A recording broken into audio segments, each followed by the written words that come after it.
कल शाम को हम लोग गूगल मीट में उपवास प्रार्थना सभा में जुड़े हुए थे। ध्यान से सुनना।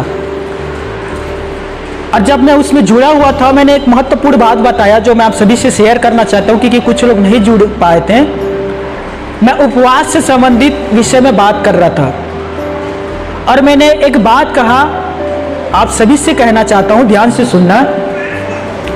संसार के जो लोग होते हैं वो लोग किन चीजों में आगे रहते हैं? शादी, विवाह, जन्मदिन, Valentine Day, Father's Day, Mother's Day, kiss day, hug day, वो वाला गला लगने वाला,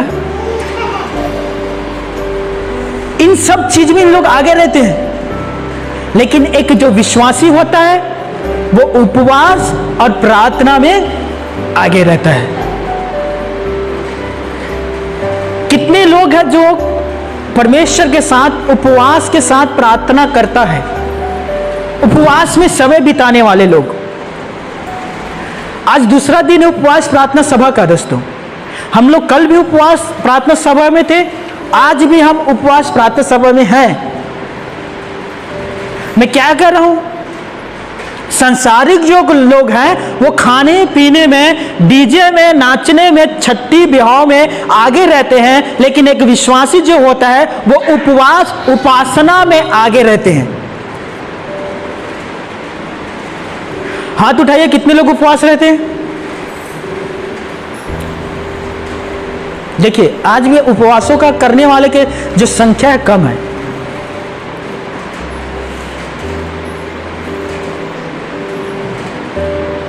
मैंने कल कहा कि आप एक टाइम भी उपवास रह सकते हैं, 12 बजे तक आप उपवास रह सकते हैं। सुबह की जो नाश्ता आप करते हैं ना, उसे मत करो, दोपहर के सीधा खाना खा लो, वो भी उपवास में आता है। मैं इस शुक्रवार से निर्जल उपवास रहूंगा, पानी भी नहीं पीऊंगा मैं। वो पता है ये सब कुछ मैं क्यों कर पाता हूं? उपवास 5 दिन का, 3 दिन का, 2 दिन का, 1 दिन का, क्योंकि यीशु मसीह जो मुझे सामर्थ्य देता है उसमें मैं सब कुछ कर लेता हूं। हालेलुया। ट्राई करके तो देखिए दोस्तों, खुदा ईश्वर गवाह है, मैं यीशु मसीह में आने से पहले मैंने कभी उपवास नहीं रखा, कभी नहीं। यीशु मसीह में आया तब से मैं उपवास रखना आरंभ किया हूं। कल मैंने एक और जरूरी बात बताया बहनों के विषय में, खास करके अब जो जुड़े कल की मीटिंग में जुड़े हुए थे उन्हें याद होगा। मैंने एक बहन से पूछा, बहन आप उपवास रहती हो? नहीं, भूख बर्दाश्त नहीं होता। छत्तीसगढ़ी में उसने कहा, मैं भूख मर रही हूं, मैं 2-2 घंटे में कुछ ना कुछ खाती रहती हूं।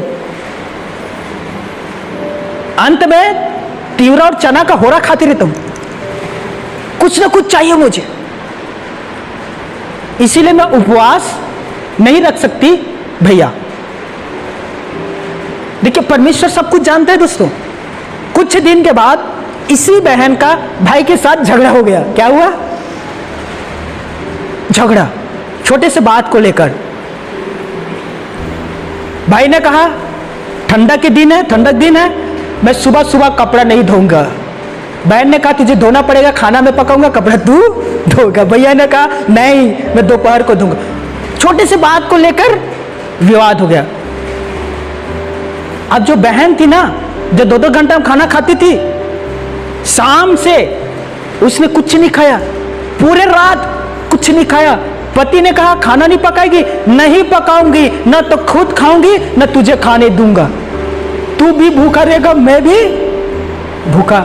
पति भी चतुर, वो होटल चले गए खाना खाने के लिए। 2 दिन यह बहन 2 दिन खाना नहीं खाई क्योंकि पति के साथ झगड़ा हुआ था। कितने दिन? उपवास नहीं है दोस्तों, इसीलिए क्योंकि वो झगड़ा हुई थी, वो ईगो आ गया, मैं खाना नहीं खाऊंगी जब तक ये आकर माफी ना मांग ले, मैं खाना नहीं खाऊंगी, हड़ताल है। अब मुझे बताइए, ये बहन जो 2 दिन बिना खाना खाए रह गई, वो 1 दिन उपवास नहीं कर सकती?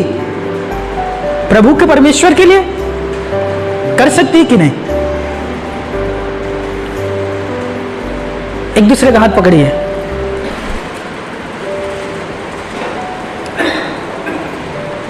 हाँ, एक दूसरे का हाथ पकड़ लीजिए। बहाना, जोर से, बहाना मारना छोड़ दो, उपवास रखना शुरू करो। आमीन। ताली बजा के प्रभु की महिमा करें। तीसरा बात जो मैंने कल बताया, जो बहुत महत्वपूर्ण है, ध्यान से सुनिए। चर्च के अंदर, कलीसिया के भीतर बहुत सारे ऐसे भाई बहन होते हैं जो एक पाप के लिए बार बार वो लड़ाई करता है।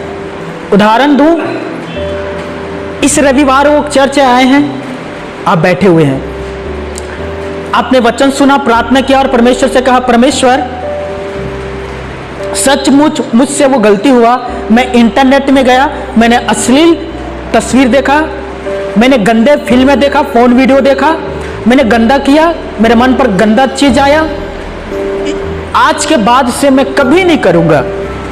आज आराधना करते करते मुझे समझ में आया कि यीशु मसीह ने मेरे लिए अपना जान दिया, लहू दिया, मैं एक छोटा सा कुर्बानी दे सकता हूं। आज के बाद मैं कभी इंटरनेट में जाकर अश्लील चीज नहीं देखूंगा, न सुनूंगा।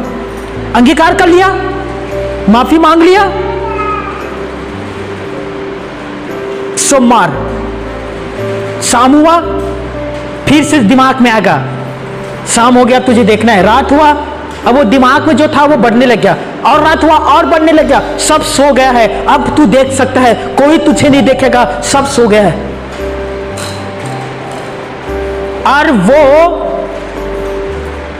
मन के सुनकर फिर से अश्लील चीजों को देखना आरंभ कर देता है, या लड़की लड़कों से बात करना आरंभ कर देता है। यही एक दिन पहले रविवार को माफी मांगा था, सोमवार को वो फिर से उसी काम को करने लग जाते हैं। मैं जानता हूं इस तरह से हर चर्च के अंदर बहुत सारे लोग पाए जाते हैं जो कहता है कि प्रभु मैं यह पाप आज के बाद नहीं करूंगा, वो कल फिर वो पाप करेगा, कल नहीं करेगा तो मंगलवार या बुधवार को करेगा। मैं उन भाई बहन के लिए मैं कहना चाहता हूं, बड़े ध्यान से सुन लीजिए, यदि आप उस पर जय नहीं पा रहे हो, आप उस पर आप हावी नहीं हो पा रहे हो, पाप आपके ऊपर हावी हो जाता है, एक सुंदर रास्ता है दोस्तों, और इसके द्वारा आप उसे छोड़ सकते हैं। अब वो रास्ता है उपवास में आ जाए। मत्ती रचित सुसमाचार 17 अध्याय में यीशु मसीह ने कहा, कुछ ऐसे आत्मा है जो प्रार्थना और उपवास में ही दूर जाएगा। समझ में आ रहा है? आपकी कुछ ऐसी बुरी बुरी आदतें हैं ना, वो उपवास और प्रार्थना में दूर जा सकते हैं दोस्तों। इसके लिए आपको क्या करना है? उपवास और प्रार्थना में समय बिताना है। फिर देखना वो चुटकी बजाते हुए आपकी जिंदगी से दूर चला जाएगा।